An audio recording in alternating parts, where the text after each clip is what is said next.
Good morning friends. चलिए आज हम लोग सीखेंगे कोऑर्डिनेट ज्योमेट्री के कंसेप्ट के बारे में जानेंगे। तो कोऑर्डिनेट ज्योमेट्री क्लास 9th से इसकी जर्नी स्टार्ट होता है और कोऑर्डिनेट ज्योमेट्री को चलिए आज पूरे बेसिक से समझते हैं और उम्मीद है कि आप हमारी क्लास में बने रहेंगे तो आपको कुछ न कुछ नयापन ज़रूर देखने के लिए मिलेगा और उनको समझने का जो एक सही अप्रोच है वो आपको एक प्रॉपर तरीके से मिलेगा। और कोऑर्डिनेट ज्योमेट्री का क्लास 10th में जो बिहार बोर्ड में क्वेश्चंस में नंबर पूछे जाते हैं, इससे लगभग 5 से 7 नंबर तक हर एक साल एग्जाम में बोर्ड में आते हैं। तो आज का आधा घंटा का लेक्चर आपके बिहार बोर्ड के 10 क्लास के एग्जाम में आपको 7 से 8 नंबर दिलवा सकता है। तो चलिए आप हमारे क्लास में बने रहिए। तो जो बच्चे 7th क्लास में पढ़े हैं उसके लिए भी फ़ायदेमंद है और जो नहीं भी पढ़े हैं और उनके लिए भी काफ़ी फ़ायदेमंद साबित होगा। तो चलिए शुरू करते हैं। सबसे पहले हम लोग देखते हैं कि कोऑर्डिनेट ज्योमेट्री को इसको हिंदी में नियामक ज्यामिति कहते हैं। नियामक ज्यामिति।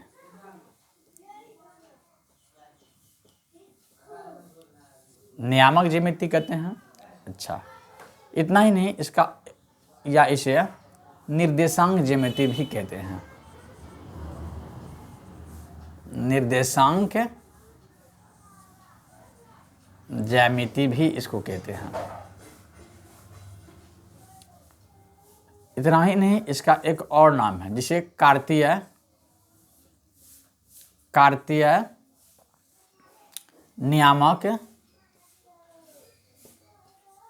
कार्तीय नियामक पद्धति भी कहते हैं।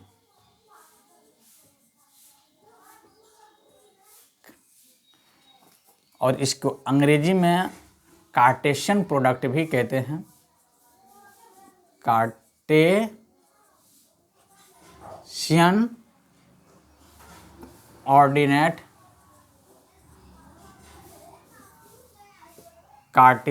ऑर्डिनेट ज्योमेट्री भी इसको अंग्रेजी में कहते हैं। ठीक है। और निर्देशांक ज्योमेट्री को अंग्रेजी में कोऑर्डिनेट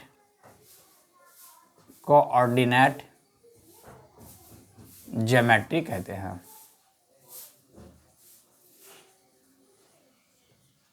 कोऑर्डिनेट ज्योमेट्री कहते हैं। तो देख लें, अब नाम जो है एक ही चैप्टर के लगभग 4 नाम से जाने जाते हैं। 4 तरह के बुक में 4 नाम आपको मिलेंगे।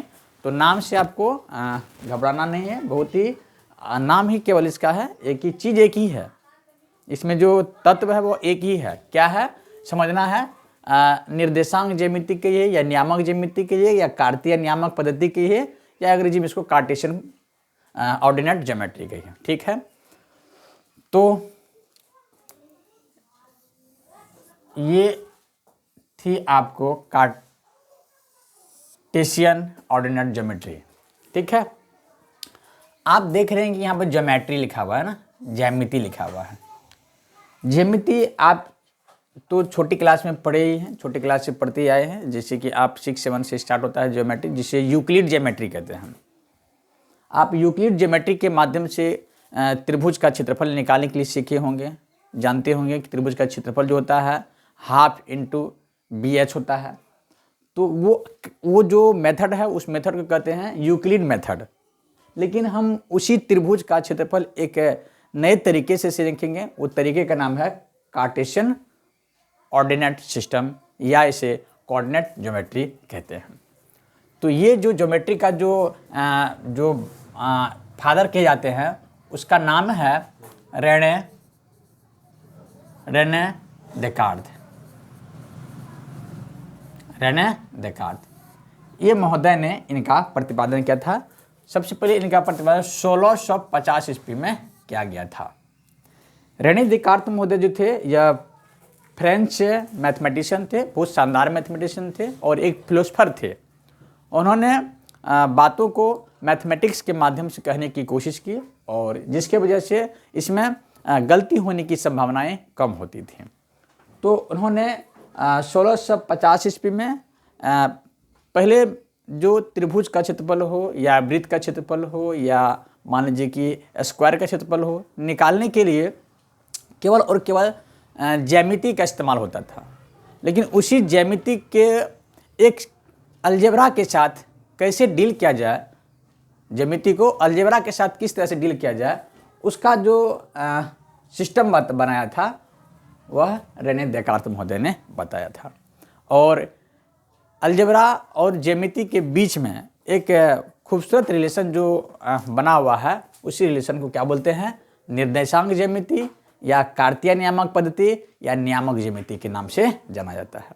इसमें सबसे पहले हम लोग क्या क्या सीखेंगे, क्या क्या पढ़ेंगे जो आपके एग्ज़ाम के लिए काफ़ी फ़ायदे हैं और आपको ये चीज़ समझना भी चाहिए। तो उसका एक शॉर्ट नोट आप देख लीजिए, क्या क्या आज के लेक्चर में हम लोग डिस्कस करेंगे। सबसे पहले बच्चों हम लोग जो डिस्कस करेंगे उसका नाम होगा दूरी सूत्र। दूरी सूत्र आज के लेक्चर दूरी सूत्र को होगा, और दूरी सूत्र को अंग्रेजी में डिस्टेंस फार्मूला कहते हैं। डिस्टेंस फार्मूला, डिस्टेंस फार्मूला के नाम से जाना जाता है। और नेक्स्ट हम लोग डिस्कस करेंगे विभाजन सूत्र। विभाजन सूत्र, विभाजन सूत्र को बच्चों अंग्रेजी में सेक्शन फार्मूला कहते हैं। सेक्शन फार्मूला कहते हैं। और नेक्स्ट जो हम लोग सीखेंगे त्रिभुज का क्षेत्रफल सूत्र। क्षेत्रफल सूत्र के ऊपर डिस्कस करेंगे। इसको एरिया फार्मूला कहते हैं। एरिया फार्मूला, ये तीन बातें, और आपके क्लास 10th में जो दिए हुए चीज़ें हैं, इसी तीन बात के इर्द गिर्द ही सारे के सारे चैप्टर आधारित है। तो क्या क्या बातें हैं आपको सीखना है इसमें, दूरी सूत्र, विभाजन सूत्र और त्रिभुज का क्षेत्रफल सूत्र। इसके कुछ और सब पार्ट्स होंगे, वो पार्ट हम इसको करते करते ही बता देंगे। कि जैसे कि दूरी सूत्र जो सीखते हैं, इसमें दो प्रकार के दूरी होते हैं। एक होता है मूल बिंदु से दूर होता है, और उसके बाद जो होता है बिना मूल बिंदु से दूरी, इसको कह सकते हैं आप बिना मूल बिंदु से दूरी सूत्र। ठीक है। सेक्शन फार्मूले में भी बच्चों कई टाइप्स के होते हैं। जैसे मान लीजिए इसमें पहले हम लोग अंतः विभाजन वाला सूत्र देखेंगे, अंतः विभाजन वाला सूत्र देखेंगे, और उसके बाद हम लोग इसमें देखेंगे कि मध्य विभाजन किस तरह से होते हैं, मध्य विभाजन किस तरह से किया जाता है, और उसके बाद हम लोग लास्ट में देखेंगे बाह्य विभाजन, जो कि थोड़ा सा ऊंचे क्लास की चीज़ है, लेकिन आपको सीख लेना चाहिए ताकि आपको अगर हायर मैथमेटिक्स अगर आप पढ़ना चाहते हैं तो आपको परेशानी नहीं हो। क्षेत्रफल सूत्र भी हम लोग बच्चों दो प्रकार से देखेंगे। एक देखेंगे असंरेखी बिंदु वाले संरेखण सूत्र, संरेखी, और एक हम लोग देखेंगे संरेखीय। तो दो तरह के हम लोग एरिया ऑफ ट्रायंगल के फॉर्मूले डिजाइन करेंगे। एक होगा संरेखी और एक होगा असंरेखीय। तो असंरेखीय बिंदु जो होते हैं वह नॉन कोलिनियर पॉइंट होते हैं। दो से अधिक पॉइंट एक सीधी रेखा का निर्माण नहीं कर सकता है असंरेखीय में, लेकिन दो से अधिक पॉइंट जब एक सीधी रेखा का निर्माण करता है तो उसे संरेखीय पॉइंट कहते हैं। तो संरेखीय जो होगा पॉइंट, उससे एक लाइन बनेगी, जो कि ज्योमेट्री की भाषा में लाइन की जो क्षेत्रफल होता है वह 0 होता है। तो चलिए अब बात को हम लोग आगे बढ़ाते हैं।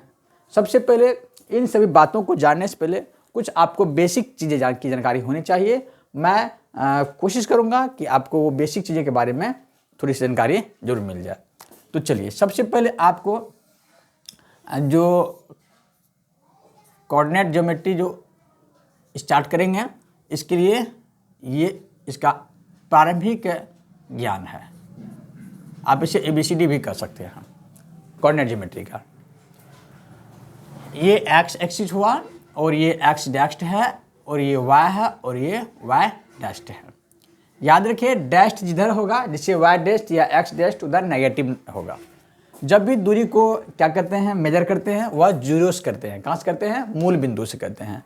यही जीरो जो है ना, ये मूल बिंदु, इसको मूल बिंदु भी कहते हैं। इसी का नाम है मूल बिंदु। क्या नाम है इसका? मूल बिंदु। ठीक है ना। तो मूल बिंदु हो गया आपका ये फर्स्ट क्वाड्रेंट, ये सेकेंड क्वाड्रेंट, ये थर्ड क्वाड्रेंट और ये फोर्थ क्वाड्रेंट हो गया। फर्स्ट क्वाड्रेंट का जो सिंबल होते हैं वह देखिए, ये जीरो की दर पॉजिटिव लाइन होती हैं, जीरो के ऊपर भी पॉजिटिव होता है, तो ये पॉजिटिव पॉजिटिव, तो ये पॉजिटिव पॉजिटिव से हो जाएगा। ये देखिए नेगेटिव होता है, ये पॉजिटिव होता है, तो ये नेगेटिव और पॉजिटिव हो जाएगा। ये देखिए नेगेटिव और ये भी देखिए नेगेटिव होता है, तो ये नेगेटिव और ये नेगेटिव सिंबल हो जाएगा इसका। ये लाइन जो देखिए पहले पॉजिटिव से गिरा हुआ तो एक्स लिखेंगे, उसके बाद नेगेटिव से गिरा हुआ तो इसका ये सिंबल हो गया। तो आप इस तरह से भी इसको मेमोराइज कर सकते हैं। देखिए इसका अपोजिट देखिए जस्ट क्या है, अपोजिट सिंबल है।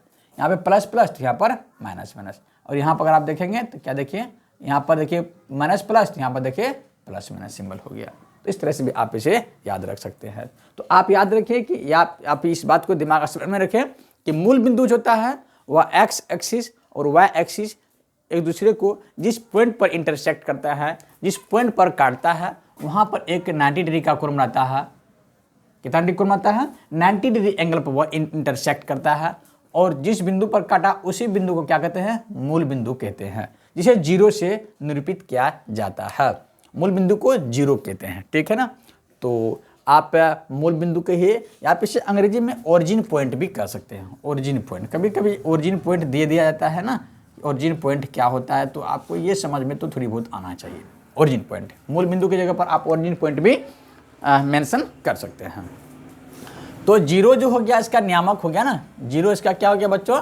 नियामक हो गया। ठीक है। तो जीरो का नियामक क्या हो गया? जीरो का नियामक क्या हो गया? जीरो जीरो हो गया। जीरो का नियामक क्या हो गया? जीरो जीरो हो गया।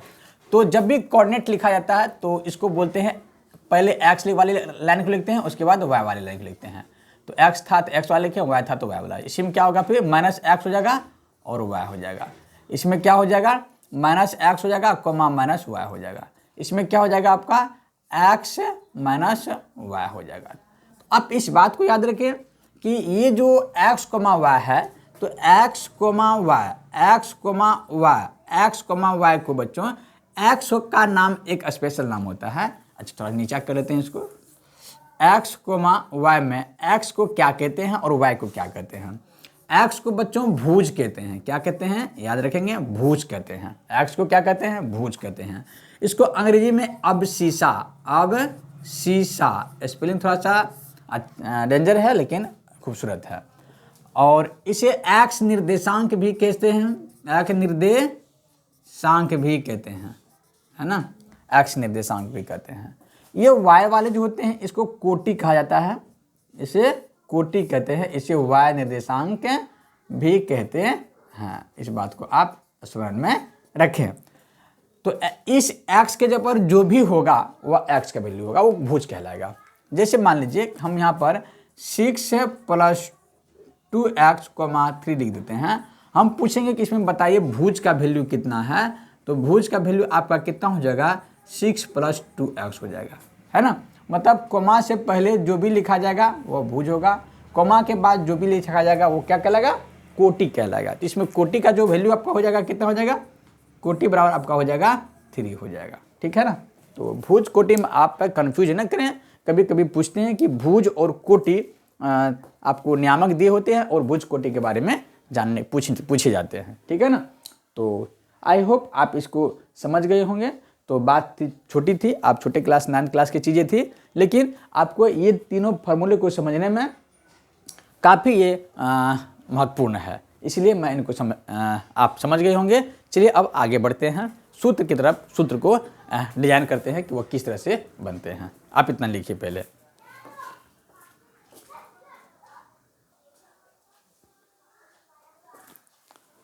चलिए दूरी सूत्र सबसे पहले डिजाइन करते हैं। दूरी सूत्र क्या होता है? दूरी से क्या पता चलता है? दूरी होगा, मान के चलिए कि कोई भी लाइन आपको यहाँ पर दिया हुआ है, ठीक है ना। और इस लाइन का जो पहला बिंदु है O है और दूसरा बिंदु जिसका P है, ठीक है। तो OP की लंबाई हमको निकालना है। O से P तक की लंबाई कितना होगा तो वही इसकी दूरी कहलाएगी। मतलब OP तो ओ पी बराबर कैसे दूरी निकालेंगे, जबकि आपको यहाँ पर कुछ अभी देखने की नहीं दिया हुआ है। तो आपको इस बात को समझना होगा कि जब भी किसी भी लाइन का आपको दूरी निकालने के लिए दिया जाता है, तो लाइन में देखिए दो गो एंड पॉइंट होते हैं, एक यहाँ पर होगा, एक यहाँ पर होगा। तो आप छोटी क्लास से पढ़ते हैं कि लाइन में दो एंड पॉइंट होते हैं, एक यहाँ पर और एक यहाँ पर, जिसे लाइन सेगमेंट कहते हैं। तो जो शुरुआती बिंदु है ओ माने, जिसको शुरू ये ओ है और ये लास्ट में पी है, तो इस ओ को हम मानते हैं कि इसका नियामक जो है 0 0 है, ठीक है। और इसका नियामक जो मानेंगे मानते हैं x है कोमा y है, ठीक है। तो हम ओ पी की लंबाई अब इस पॉइंट के मदद से निकालना चाहते हैं, है ना। ओ का जो पॉइंट दिया हुआ 0 0, पी का जो पॉइंट दिया हुआ x y, जब भी कोई रेखा का एक बिंदु का नियामक अगर 0 0 दे दिया जाए, तो आपको ये बात खट से दिमाग में आना चाहिए कि वो जो दूरी पूछी है ना, वह एक्स मूल बिंदु से दूरी पूछा गया है। कहाँ से पूछा गया दूरी? मूल बिंदु से पूछा गया है। तो इसमें जो OP बराबर आपका हो गया, मतलब मूल बिंदु से दूरी हो गया, तो OP बराबर आपका क्या हो जाएगा? सबसे पहले आपको रूट अंडर देना है और आपको अंतिम पॉइंट, मतलब अंतिम पॉइंट P हो गया। x को x वाला से घटाएंगे, पहले कोमा से पहले वाला जो होगा उसको कोमा से पहले वाले से घटाएंगे, तो x घटा 0 का स्क्वायर कर देंगे, मतलब x का अंतर का स्क्वायर करेंगे, प्लस y घटा 0 का स्क्वायर कर देंगे। बस इतना करना है आपको। तो देखिए क्या हो जाएगा आपका यहाँ पर, तो x में 0 घटेगा तो x होगा, स्क्वायर है तो स्क्वायर लिख दीजिए, प्लस y में 0 घटेगा तो y बचेगा, स्क्वायर है तो स्क्वायर कर दीजिए। तो OP बराबर आपका फाइनल क्या आ गया है कि x square plus y square आपका आ गया है। एग्जाम्पल के लिए मान लीजिए कि आपका एक लाइन यहाँ पर दिया हुआ है, ये O है, इसका नियामक आपका 0 और 0 दिया हुआ है। ये आपका P दिया हुआ है, इसका नियामक दिया हुआ है आपका -1 और √3 आपको दिया हुआ है। और हम पूछे कि बताइए OP की लंबाई कितनी होगी, OP की लंबाई कितनी होगी। तो आप OP की लंबाई बराबर क्या देखें, x square plus y square. आपका O क्या था, 0 0 था, तो ये आपका क्या हो जाएगा, x हो जाएगा, ये आपका y हो जाएगा, ये x हो जाएगा, ये आपका y हो जाएगा। तो x का स्क्वायर का मतलब -1 का स्क्वायर हो जाएगा, प्लस √3 का क्या हो जाएगा, स्क्वायर हो जाएगा। तो आप देखेंगे कि यहाँ पर स्क्वायर कभी भी नेगेटिव नहीं होता है, तो 0 का स्क्वायर क्या होगा, सॉरी 1 का स्क्वायर, -1 का स्क्वायर 1 हो जाएगा, प्लस √3 का स्क्वायर 3 हो जाएगा। तो रूट अंडर में आपका ये कितना आ जाएगा, 4 आ जाएगा। आपको पता है कि रूट में जब भी आता है वो प्लस माइनस लेकर के आता है, प्लस माइनस यहाँ पर 4 हो जाएगा। और आपको ये बात के बारे में पता होगा कि कभी भी डिस्टेंस नेगेटिव नहीं होता है ना। डिस्प्लेसमेंट नेगेटिव पॉजिटिव 0 हो सकता है, लेकिन डिस्टेंस कभी भी 0 नहीं होता, नेगेटिव नहीं होता है और 0 नहीं होता है। इसलिए इसका ये नेगेटिव हट जाएगा, केवल पॉजिटिव पॉजिटिव लिखा जाता नहीं। इसका दूरी कितना हो गया, 4 cm हो गया या 4 इकाई हो गया। ये आपका मूल बिंदु से फॉर्मूला हो गया। तो आई होप आप मूल बिंदु से जो दूरी सूत्र डिजाइन के बनाए जाते हैं, फॉर्मूले होते हैं, वो क्या होते हैं आपको समझ में आ गया होगा। तो फाइनली हम आप लिख सकते हैं मूल बिंदु से दूरी सूत्र क्या होगा, मूल बिंदु से दूरी सूत्र जो होगा वह क्या होगा, आप देख रहे होंगे कि OP इक्वल टू क्या होगा, √x का स्क्वायर प्लस y का स्क्वायर। ये आपका पहला सूत्र हो गया मूल बिंदु से दूरी सूत्र। हाँ, इस बात को आप हमेशा याद रखिए, वहाँ पर आपका मूल बिंदु होना चाहिए, लिखा हुआ रहेगा क्वेश्चन में कि मूल बिंदु से दूरी सूत्र ज्ञात कीजिए, मूल बिंदु से दूरी सूत्र निकालिए, तब आपको x square plus y square आपको निकालना चाहिए, ठीक है ना। तो कैसे निकाले, आपको क्या देखा, फाइनल पॉइंट में से इनिशियल पॉइंट को माइनस करके उसका स्क्वायर, x को x के साथ माइनस करेंगे, y को y के साथ। आप ये गलती ना करें कि y को x से घटा देना, गलत हो जाएगा फिर सवाल, है ना, ये गलती आप नहीं करें। और एक होता है दूरी सूत्र के जगह पर आप वो दूरी सूत्र ही होता है, लेकिन उसमें जो होता है एक पॉइंट इनिशियल पॉइंट 0 नहीं होता। जैसे मान लीजिए कि आपके पास एक लाइन ऐसे दिया हुआ है, ठीक है, और इसका नाम P है और इसका नाम Q दिया हुआ है। इसमें भी आप देख रहे हैं कि 2 पॉइंट हैं, इसका मान लेते हैं कि x1 है, इसका मान लेते हैं y1 है। तो इसका क्या होगा, x2 हो जाएगा, कॉमा इसका y2 हो जाएगा। ये आपका इनिशियल पॉइंट होगा, ये आपका फाइनल पॉइंट हो गया। तो हम पूछे कि OP की दूरी क्या होगा, सॉरी PQ की दूरी क्या होगा, तो पी क्यू की दूरी बराबर क्या बताए थे, दूरी सूत्र जब भी कहे तो आप सबसे पहले एक रूट डालिए, ठीक है ना, और रूट अंडर डालने के बाद x को x के साथ घटाइए। तो ये x है ना, ये x को इस x से क्या करेंगे, घटाएंगे, मतलब फाइनल वाले x से अंतिम वाले x से प्रारंभिक वाले x को घटाएंगे। आप चाहे तो इससे इसको घटा सकते हैं, कोई परेशानी नहीं होगी, लेकिन x2 से घटा x1 करेंगे, ज़्यादा बेटर रहेगा। तो x का अंतर का स्क्वायर प्लस y का अंतर का स्क्वायर करके इसको जोड़ देना है। तो आप देखिए कि जैसे यहाँ पर देखें होंगे आप, अंतिम वाला का शुरू वाला के साथ घटा दिए, x वाला को x वाला घटाइए, y वाला को y वाला के साथ घटाइए। उसी तरह से यहाँ पर x2 से x1 का घटाइए, इसका स्क्वायर कर दिए। यहाँ पर घटेगा नहीं जब तक नंबर नहीं दिया जाएगा, तो अभी तो बीजगणितीय फॉर्म है ये। उसके बाद y रखो, y वाला के साथ घटा करके इसका स्क्वायर कर देना है। ये आपका क्या हो जाएगा, आपका ये आपका मूल बिंदु से नहीं, बिना मूल बिंदु से ये दूरी सूत्र हो जाएगा। बिना मूल बिंदु से क्या होगा, दूरी सूत्र ये हो गया। बिना मूल बिंदु से दूरी सूत्र क्या हो गया कि root under x2 minus x1 का square plus y2 minus y1 का स्क्वायर। आप चाहे तो आप इसे ऐसा भी लिख सकते हैं, कहिए कैसा, कि आप चाहे तो x1 को पहले लिखिए, x2 को बाद का घटा करके स्क्वायर कर दीजिए, प्लस y1 घटा y2 का स्क्वायर कर सकते हैं। अगर यहाँ पर x1 देंगे तो यहाँ पर भी y1 ही करेंगे, गलती ना करें कि यहाँ पर x2 कर देना है, ठीक है ना। तो जैसे यहाँ पर होगा उसी तरह से यहाँ पर ही करेंगे। ये आपका क्या हो गया, दूरी सूत्र हो गया। कहाँ से, जब मूल बिंदु से नहीं होगा तब। तो फाइनली आपने दो दूरी सूत्र देखा, एक ये देखा और यहाँ पे ये देखा, ठीक है। आई होप आप समझ गए होंगे कि दूरी सूत्र जो होता है वह किस तरह से फाइंड किए जाते हैं। एक इसी में आता है बच्चों समदूरस्थ, इसको क्या बोलते हैं, दूरी सूत्र ये भी हो गया, ये बिना मूल बिंदु, दूरी सूत्र ये भी होगा बिना मूल बिंदु से हुआ, ठीक है। चलिए एक आता है समदूरस्थ, क्या आता है, समदूरस्थ, इसी का चीज है समदूरस्थ। समदूरस्थ से क्या वर्ड से ही लगा कि बराबर दूरी होगा, है ना। मान लीजिए कि कोई पॉइंट आपका यहाँ पर दिया हुआ है O, इसका कोऑर्डिनेट आपको 0 और 0 दिया हुआ है, ठीक है। इससे दो बिंदु आप दो पॉइंट निकला है, एक का नाम है A और दूसरा का नाम है B। इसका कोऑर्डिनेट है आपका x1, y1 और इसका कोऑर्डिनेट है x2, y2 दिया हुआ है, ठीक है। और समदूरस्थ का मतलब हुआ कि AP की लंबाई, सॉरी बच्चों, OA की लंबाई बराबर क्या होगा, OB की लंबाई होगा। मतलब ये दोनों लंबाई आपस में क्या है, बराबर है। ये दोनों लंबाई आपस में क्या है, ये लंबाई और ये लंबाई आपस में क्या है, बराबर होगा। समदूरस्थ जब कहा है तो OA का स्क्वायर बराबर OB का स्क्वायर, ये दोनों सॉरी OA का स्क्वायर बराबर OB का स्क्वायर हो जाएगा। तो इसका जैसे मान लीजिए कि 2 बराबर 2 अगर है तो इसका स्क्वायर भी क्या हो जाएगा, बराबर हो जाएगा। हमने OA बराबर OB किया है, OA बराबर OB किया है, तो OA का स्क्वायर बराबर OB का भी स्क्वायर हम कर सकते हैं। तो OA का स्क्वायर का मतलब हुआ कि यहाँ से यहाँ तक की रेखा की लंबाई, OA की लंबाई क्या होता है, आपको पता है कि दूरी हो गया। यहाँ से अंदर दूरी निकालेंगे तो दूरी सूत्र लगाएंगे तो क्या होगा, x1 घटा 0 करेंगे, x को x के साथ घटाएंगे तो x1 घटा 0 का स्क्वायर प्लस y1 घटा 0 का स्क्वायर बराबर क्या हो जाएगा, क्योंकि दूरी तो बराबर है तो दोनों बराबर ही होगा।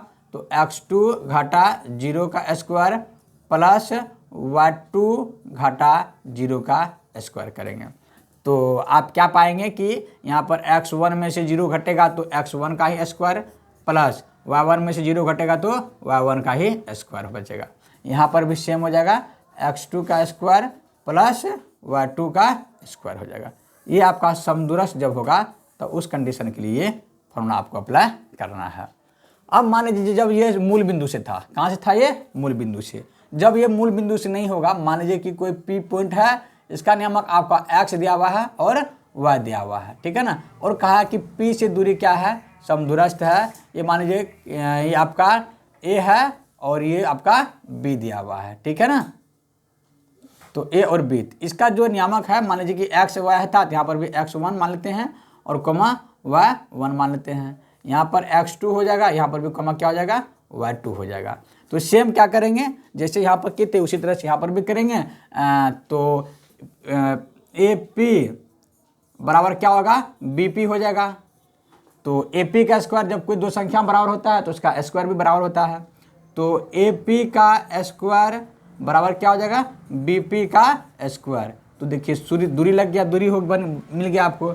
दूरी सूत्र बराबर आपका क्या होता है, तो x का अंतर, तो यहाँ पर x1 घाटा x का स्क्वायर प्लस y1 घाटा y का स्क्वायर बराबर क्या हो जाएगा आपका, x2 घाटा x का स्क्वायर प्लस y2 घाटा y का स्क्वायर, y2 घाटा y का स्क्वायर। ये दोनों क्या हो जाएगा, आपस में बराबर हो जाएगा। इसको एक्सपेंड नहीं करना है, इतना ही तक छोड़ देना है। नंबर जब लिखा रहेगा इसमें तो आपका करना इजी हो जाएगा। ये तब हुआ समदूरस्थ जब बिंदु मूल बिंदु से नहीं हो। आप देख रहे हैं यहाँ पर कोई कोऑर्डिनेट दिया रहेगा आपका। और ये तब हुआ जब बिंदु कहाँ से हो, मूल बिंदु से हो। ठीक है ना। आई होप आप समझ गए होंगे कि समदूरस्थ सूत्र किस तरह से डिजाइन होते हैं और किस तरह से बनाए जाते हैं। और चलिए अब हम लोग नेक्स्ट सूत्र पे डिस्कस करते हैं, जिसका नाम है विभाजन सूत्र। विभाजन सूत्र भी बहुत इंपॉर्टेंट सूत्र है, अच्छे सूत्र हैं। चलिए आप इनको लिखिए और आगे बढ़ते हैं।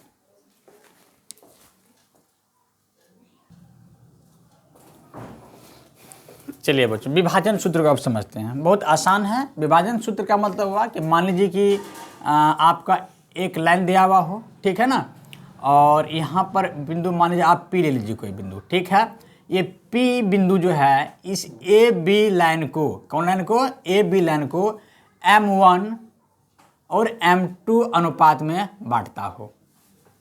किस अनुपात में बांटता हो, M1 और M2 अनुपात में बांटता हो। और इस ए बिंदु का नियामक जो दिया हुआ है x1, y1 और इसका दिया हुआ है x2, y2 इसका नियामक दिया हुआ है। हमें इस P बिंदु का नियामक चाहिए, मान लेते हैं इसका x है, इसका y है, ठीक है ना। तो हम इस P बिंदु का नियामक निकालने में इंटरेस्टेड हैं, इस दो ए बिंदु और बी बिंदु और ये जिस अनुपात में विभाजित किया है उसके मदद से। तो कैसे निकालेंगे, तो ध्यान से समझिए। इस P बिंदु का नियामक बराबर हो क्या लिखेंगे, P लिखेंगे, यहाँ पर x, y लिखेंगे। तो ध्यान दीजिए, इस M1 को इसके साथ मल्टीप्लाई करेंगे और M2 को इसके साथ क्या करेंगे, मल्टीप्लाई करेंगे। ध्यान दीजिए, और यहाँ पर लिखेंगे क्या, सबसे पहले नीचे में आप M1 प्लस M2 लिख दीजिए, ठीक है ना। और ये x का माना जाएगा, तो x को x के साथ x वाला केवल लेंगे। अब कमा देंगे, यहाँ पर भी लिखेंगे M1 प्लस M2 दोनों जगह लिख दिए। अब क्या करना है कि आप देखिए कि M1 है, M1 लिखे आप यहाँ पर, ठीक है ना। M1 के साथ किसका गुणा करेंगे, x2 लिखेंगे। क्या लिखेंगे, x2 लिखेंगे। अब क्या करेंगे, M2 किसके साथ में है, x1 में, x1 लिखेंगे। मतलब कि ये x वाला के साथ करेंगे। अब सेम टू सेम उसी तरह यहाँ पर हो जाएगा M1y2 प्लस M2y1 हो गया। देख लिया, तो ये जो आपका फॉर्मूला हो गया, इसी को क्या बोलते हैं, विभाजन सूत्र बोलते हैं। हाँ, इसे क्या बोलते हैं, विभाजन सूत्र। यह जो विभाजन सूत्र हुआ यह अंतः विभाजन सूत्र हुआ। क्या हुआ, ये अंतः विभाजन सूत्र हुआ, ठीक है। चलिए, एक इसी में आता है बच्चों की P x, y। ये तब होता है जब क्या हो, मध्य बिंदु हो। आप जो यहाँ पर देखे हैं ए बी को जो विभाजित किया था, ये कोई मध्य बिंदु हम लिख चले थे। ये मान लीजिए कहीं पर किसी पॉइंट पर, चाहे यहाँ किया हो चाहे यहाँ पर किया हो, कहीं पर भी किया सकता हो। लेकिन अब जो हम बात कर रहे हैं, ये मान लीजिए कि ये P बिंदु तो है, लेकिन ये क्या है, मिडिल पॉइंट में है। तो M1 और M2 में डिवाइड करता हो, लेकिन M1 बराबर क्या हो, M2 दिया हुआ हो, है ना। मतलब ये दोनों एक दूसरे क्या है, बराबर है। जैसे मान लीजिए A है और ये मान लीजिए B पॉइंट है, इसका नियामक आपका x1, y1 है और इसका x2, y2 है और इसका नियामक आपका x, y दिया हुआ हो। अगर मध्य में विभाजित करेगा तो दोनों क्या होगा, M1 और M2 क्या होगा, बराबर हो जाएगा। तो इस कंडीशन में क्या होगा कि x1 प्लस x2 हो जाएगा, बाय क्या हो जाएगा, 2 हो जाएगा, y1 प्लस y2 होगा, बाय क्या कर देंगे, 2 कर देंगे, और कुछ नहीं करना है। मतलब x1 जोड़ x2, y1 जोड़ y2 करना है, y1 जोड़ y2 कर देना है, y में 2 कर देना है। ये आपका क्या हो जाएगा, मध्य विभाजन वाला सूत्र ये हो जाएगा। जब भी मध्य विभाजन किया हुआ है और कहेगा कि P का जो निर्देशांक ज्ञात कीजिए, x y के मान बताइए, तो आपको इस तरह से x1 plus x2/2 y1 plus y2/2 करना है। और एक इसी में आता है क्या कि आप देख रहे हैं कि x, y, ये आप देखिए कि ये अंतर विभाजन था, ये मध्य विभाजन था। अब जो हम लोग देखेंगे ये बाह्य विभाजन या एक्सटर्नल डिवीजन उसको कहते हैं, है ना। एक्सटर्नल डिवीजन के बारे में देखेंगे। इसमें क्या होगा कि सेम यही सूत्र लिखना है, सेम यही रहेगा, केवल जहाँ जहाँ प्लस है वहाँ वहाँ क्या डाल देंगे, माइनस डाल देंगे और कुछ नहीं करना। जैसे मान लीजिए कि m1 x2 m2 x1 bye m1 और m2। अब बताइए यहाँ पर कौन सा चिन्ह होगा, प्लस है तो यहाँ पर क्या डाल देंगे, माइनस। यहाँ पे प्लस है तो यहाँ पर माइनस, ठीक है। और उसी तरह अब यहाँ पर भी करेंगे m1 y2 minus m2 y1 bye m1 minus m2। ये आपका क्या हो गया, बाह्य विभाजन फॉर्मूला आपका हो गया। आई होप आप जो विभाजन सूत्र होता है वो आपको समझ में आया होगा। विभाजन सूत्र किस तरह से याद रखते हैं एग्जाम के लिए, ताकि इसका प्रूफ कभी भी एग्जाम में पूछा नहीं है ना। तो जो अननेसेसरी चीज़ है उससे बचने की कोशिश कीजिए, है ना। और इसके प्रूफ चाहिए या जो डिस्टेंस फॉर्मूला का प्रूफ भी चाहिए, तो इसके लिए हमारा एक सेपरेट वीडियो बनेगा जिसमें हम सारा को डिटेल से और बात करेंगे। लेकिन इसमें हम केवल आपको जो एग्जाम के व्यू से इंपॉर्टेंट है केवल उसकी हम चर्चा करते हैं। चलिए अब नेक्स्ट देखिए, ये आपका विभाजन सूत्र हो गया, ठीक है ना। अब हम लोग एक सूत्र और देखेंगे जिसको त्रिभुज का क्षेत्रफल सूत्र कहते हैं। त्रिभुज का क्षेत्रफल सूत्र कहते हैं, क्षेत्रफल सूत्र कहते हैं।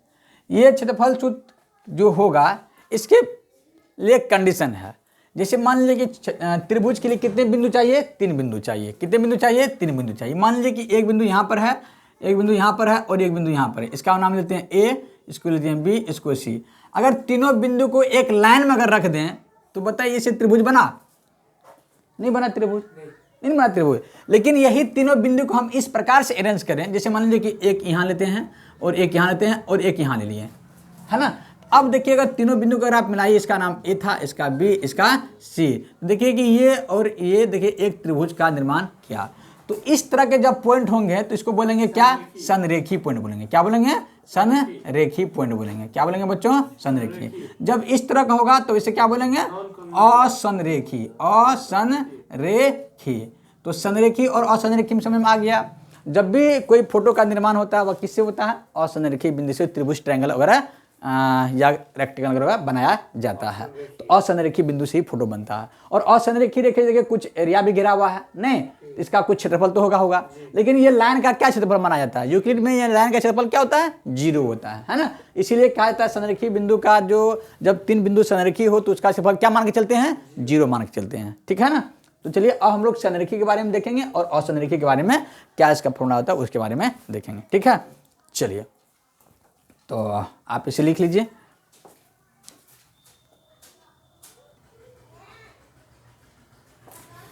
चलिए इसमें करना क्या है बच्चों कि मान लीजिए कि त्रिभुज का क्षेत्रफल का, त्रिभुज आप ले लीजिए, मान लीजिए कोई भी त्रिभुज है, कोई भी त्रिभुज आप लीजिए, है ना। इसका मान लीजिए पॉइंट A है, इसका B है और इसका C है। हमको इस त्रिभुज का क्षेत्रफल निकालने में हम इंटरेस्टेड हैं। हम चाहते हैं कि इसका क्षेत्रफल निकालना चाहते हैं, किसके मदद से, कोऑर्डिनेट ज्योमेट्री के मदद से निकालना चाहते हैं। तो बहुत आसान है, आप अगर थोड़ा सा अगर ध्यान देंगे तो इसका मान लीजिए कि ये इसका A है तो इसका नियामक मान लीजिए x1, y1 है। इसका नियामक क्या होगा, x2, y2 मान लेते हैं। इसका नियामक x3, y3 मान लेते हैं, ठीक है ना। तो अब इसका क्षेत्रफल अगर निकालना हो तो करेंगे क्या, सबसे पहले करना क्या, ध्यान समझिए, आपको हाफ लगाना है। क्या लगाना है, हाफ। आप याद रखें कि एरिया कभी भी नेगेटिव नहीं होता है, एरिया कभी भी नेगेटिव नहीं होता। नेगेटिव एरिया कभी नहीं होता तो इसके लिए हम लोग किसका इस्तेमाल करते हैं, मोड का इस्तेमाल करते हैं। किसका इस्तेमाल करते हैं, मोड या मॉडुलस उसको कहते हैं, है ना। तो ये जब 2 खड़े लाइन हो, है ना, इसके अंदर में अगर -2 हो जाएगा, जब बाहर निकलते क्या हो जाएगा, +2 हो जाएगा, है ना।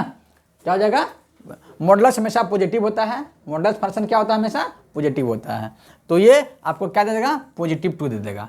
तो इसलिए हम लोग क्या ले लिए हैं, मोड ले लिए हैं। हो सकता है कि कैलकुलेशन में आपका नेगेटिव नंबर आ जाए, तो एरिया तो कभी नेगेटिव होता नहीं है, ठीक है ना, इसलिए आप इसको मोड लेकर के इस्तेमाल करेंगे, ठीक है। मोड के समान सिंबल दे दीजिए।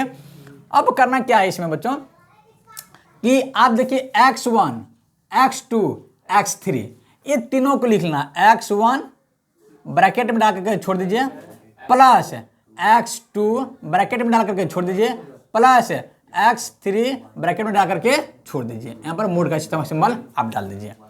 अब ध्यान दीजिए, यहाँ पर x1 लिखे हैं, x2 लिखे हैं, x3 लिखे हैं, x1, x2, x3 लिख लिए। अब जो ब्रैक कोष्ठ में जो घेरना है, कोष्ठ में क्या लिखा जाएगा ध्यान से समझिए। ये मान लीजिए कि सर्कल है ना, ये y1 है, ये y2 है और ये y3 है, ये y1 है, ये y2 है और ये y3 है, ठीक है ना। तो x1 है यहाँ पर, तो आप y1 को ढक लीजिए। मान लीजिए y1 यहाँ पर नहीं है, तो क्या बचा आपका, y2 और y3 बचा। तो y2 में से y3 को क्या कर देंगे, माइनस कर देंगे, y2 घटा y3 कर देंगे, हो गया, ब्रैकेट में लिखा गया। अब यहाँ पर x2 है तो आप y2 को ढक लीजिए, तो क्या बचा आपका, y3 माइनस y1 करेंगे, y3 माइनस y1 कर देंगे। अब चलिए, अब आपको इस चीज़ को देखिए, x3 था तो x3 ढके, क्या बचा आपका, y1 minus y2, y1 minus y2, आपका फॉर्मूला तैयार है। तो इस त्रिभुज का अगर आपको क्षेत्रफल चाहिए तो x1 y1, x2 y2, x3 y3 का कोऑर्डिनेट आपको पता है, दिया हुआ हो। अगर आपको जब भी देता है त्रिभुज का क्षेत्रफल निकालने के लिए तो 3 ठो कोऑर्डिनेट आपको दिया हुआ रहेगा ही, तो आप बड़ी आसानी से निकाल सकते हैं, ठीक है ना। तो ये फॉर्मूला आपका हो गया। आई होप आप समझ गए। ये देखिए तीनों बिंदु असंरेखी था, है ना, असंरेखी बिंदु, तो इसको कह दिए असंरेखी के लिए, असंरेखी के लिए।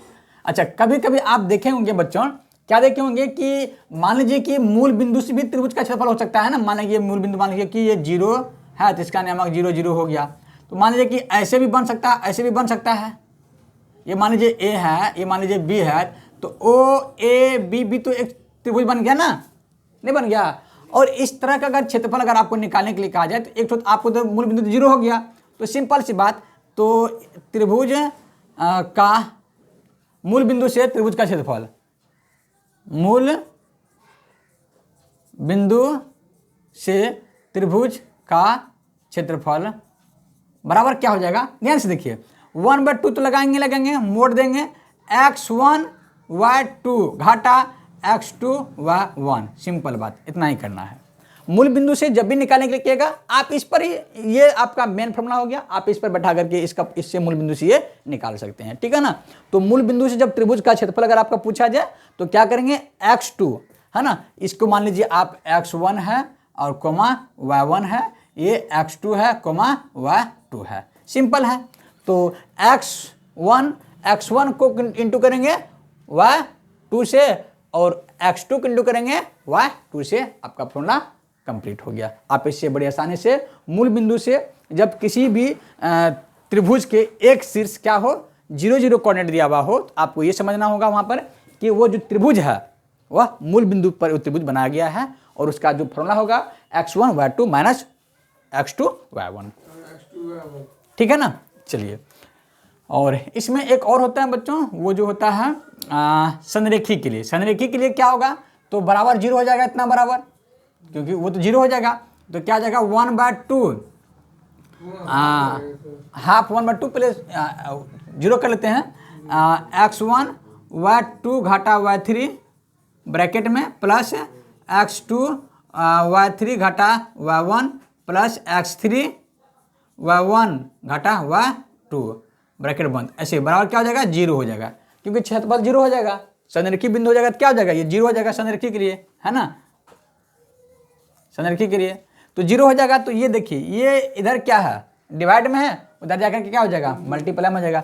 2 यहाँ पर डिवाइड में, इधर करके मल्टीप्लाई, तो 0 हो जाएगा। 1 तो रहता ही है। अब मॉडुलस क्या हो जाएगा, लग जाएगा मॉडुलस, तो क्या हो जाएगा x1 into y2 minus y3 और प्लस ब्रैकेट बंद कीजिए, plus x2 y3 minus y1 plus x3 y1 minus y2 बंद ब्रैकेट इक्वल टू 0 हो गया।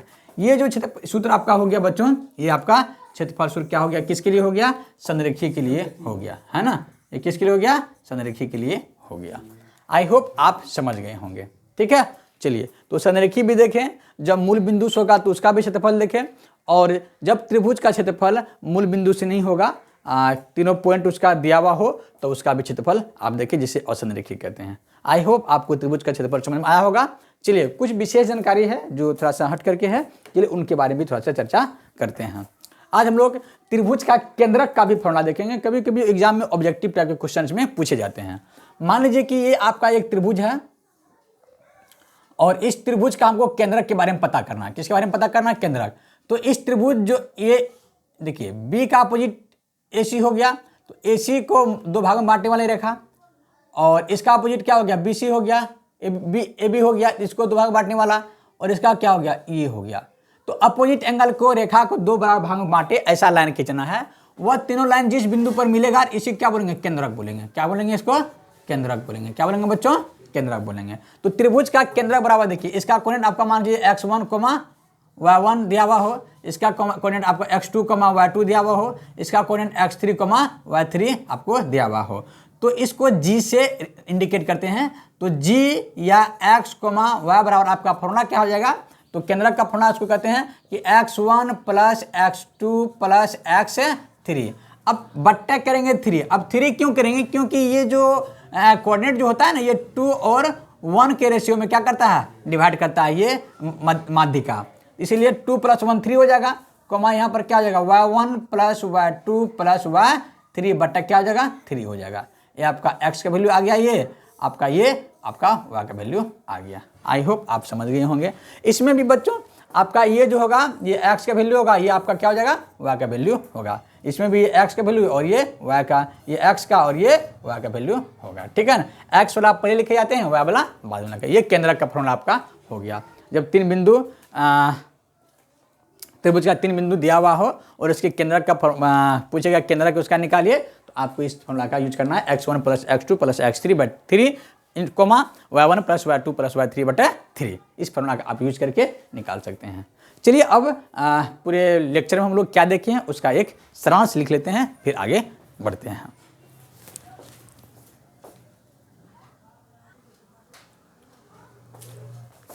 चलिए, समरी ये है कि OP बराबर जो मूल बिंदु से था, और तो इसको में क्या था, x का स्क्वायर + y का स्क्वायर हो जाएगा। और जब विदाउट ओरिजिन पॉइंट से रहेगा तो x वाला का अंतर का स्क्वायर + y वाला का स्क्वायर का अंतर का स्क्वायर। और ये है क्या, ये आप देख रहे हैं इंटरनल डिवीजन। इंटरनल डिवीजन में क्या होता है, प्लस प्लस होता है। सबसे पहले m1 + m2, m1 + m2 नीचे में लिख देंगे। ऊपर में m1 x2 होगा, m2 x1, m1 y2 + m2 y1। मतलब देखिए 1 है तो 2 है, 1 है तो 2 है तो 1 है, ठीक है ना। ये आपका हो गया इंटरनल डिवीजन। ये था मिड पॉइंट। मिड पॉइंट के लिए क्या था कि m1 + m2 बराबर हो जाएगा, कॉमन हो जाएगा, तो m कट जाएगा, तो यहाँ पर 2 बच जाएगा। तो x1 + x2/2, y1 + y2/2, ये आपका मिड पॉइंट। ये एग्जाम में पूछे जाते हैं, क्वेश्चन इस पर बनते भी हैं। तो ये क्या हो गया आपका इंटरनल एक्सटर्नल डिवीजन हो गया। m1 x2 माइनस, जहाँ जहाँ इसमें देखिए प्लस है वहाँ क्या हो गया, यहाँ पर माइनस। यहाँ पर प्लस है, देखिए यहाँ पर माइनस हो गया। यहाँ पर प्लस है तो यहाँ पर क्या हो गया, माइनस हो गया। यहाँ पर प्लस है तो यहाँ पर माइनस हो गया, और यहाँ पर प्लस है तो यहाँ पर माइनस हो गया, ठीक है ना। चलिए, तो बस इसमें ये हो जाएगा आपका एक्सटर्नल डिवीजन हो जाएगा, ठीक है ना। तो इसमें जो लाइनें होते हैं ये इस तरह के होते हैं। तो एक लाइनें ऐसे होते हैं, जैसे मान लीजिए कि ये आपका A है और ये मान लीजिए कि B है। तो इसको कोई बिंदु P जो है x, y पर इंटरसेक्ट करता है। इसका नियामक आपका x1, y1, और इसका नियामक x2, y2 दिया हुआ है। और ये m1 और ये m2 में अनुपात में बांटा हुआ है। तो इसको क्या बोलते हैं, इसके साथ मल्टीप्लाई करके निकालेंगे। तो ये एक्सटर्नल में क्या होता था कि मान लीजिए कि आपका ये मान लीजिए कि आपका एक लाइन दिया हुआ ऐसे करके, इसके B बाहर होगा। ये मान लीजिए A है, ये आपका B है, ये P जो होगा ना आपका यहाँ पर होगा। तो x, y यहाँ पर होगा, ठीक है ना। x, y कहाँ होगा, यहाँ पर होगा। तो इस तरह से m1 और m2 में ये बढ़ता है, ठीक है ना। तो इसमें ये फॉर्मूला का अप्लाई करेंगे। ये हायर क्लास में हम लोग सीखेंगे। तो ये आपका त्रिभुज का क्षेत्रफल हो गया 1/2। बताए थे x1 x2 x3 पर लिख लेना है। अंदर में एक सर्कल के माध्यम से बताए थे कि x1 है तो y1 को ढक लेंगे, बचेगा आपका y2 y3 में से y3 घटाएंगे। x2 है तो y2 को घटाएंगे तो y3 y1 x3 है तो y3 को घटाएंगे तो y1 y2। ये आपका हो गया। ये कब होगा? जब नॉन कोलिनियर होगा, जब त्रिभुज क्या होगा क्षेत्रफल ऐसे होगा a b c, इसका कोऑर्डिनेट x1 y1 और इसका कोऑर्डिनेट x2 y2, इसका क्या होगा x3 y3। जब ये नॉन कोलिनियर होगा तब की बात है। और यहाँ पर आप देख लीजिए कि जब त्रिभुज का क्षेत्रफल क्या हो 0 हो तो ये जो 2 डिवाइड में था इधर जाकर के मल्टीप्लाई हो गया और आपके बराबर ये 0 आ गया। ठीक है, इस पर भी सवाल बनते हैं। जो देखिए ए बी सी तीनों एक सीधी लाइन में है तो सीधी लाइन का क्षेत्रफल 0 होता है। और ये जो है आपका जब एक शीर्ष क्या हो, एक शीर्ष इसका मूल बिंदु क्या हो, कोई भी शीर्ष इसका अगर क्या हो 0 हो तो उस कंडीशन में ये half x1 y2 minus x2 x1 से निकला जाएगा। इस पर भी सवाल बनाए जाते हैं। चलिए नेक्स्ट जो है वह केंद्रक है। त्रिभुज का क्या है? केंद्रक है। तो केंद्रक वाले जो फॉर्मूला होते हैं वह केंद्रक जो होता है अपने सम्मुख भुजा को 2 बराबर भाग में बांटता है। माध्यिका होता है वो सम्मुख भुजा का, है ना। तो ये बीच में जहाँ पर ये तीनों माध्यिका जहाँ पर काटा है इसे क्या बोलते हैं? केंद्रक, जिसे जी से रिप्रेजेंट करते हैं और हिंदी में से क्या कहते हैं? केंद्रक कहते हैं। तो इस जी पर जो x और y होगा इसके नियामक बराबर क्या होता था कि x बराबर x1 plus x2 plus x3 bye बच्चों यहाँ पर 3 होगा। यहाँ पर क्या हो जाएगा आपका 3 हो जाएगा। x1 plus x2 plus x3 बटे 3 होगा, y1 plus y2 plus y3 बटे 3 हो जाएगा। ये आपका हो गया क्या? केंद्रक का फॉर्मूला हो गया। ठीक है, आई होप आप फॉर्मूले को समझे होंगे। और हम लोग नेक्स्ट लेक्चर में प्रत्येक फॉर्मूले से एक एक सवाल को डिस्कस करेंगे और इसका आपके जैसे जैसे सवाल बनाएंगे वैसे वैसे आपका इस फॉर्मूले पर पकड़ हो जाएगा। जितना प्रैक्टिस कीजिएगा उतना अच्छा रहेगा। चलिए नेक्स्ट क्लास हम लोग मिलेंगे सवाल के साथ इस कोऑर्डिनेट ज्योमेट्री का। Thank you, have a nice day.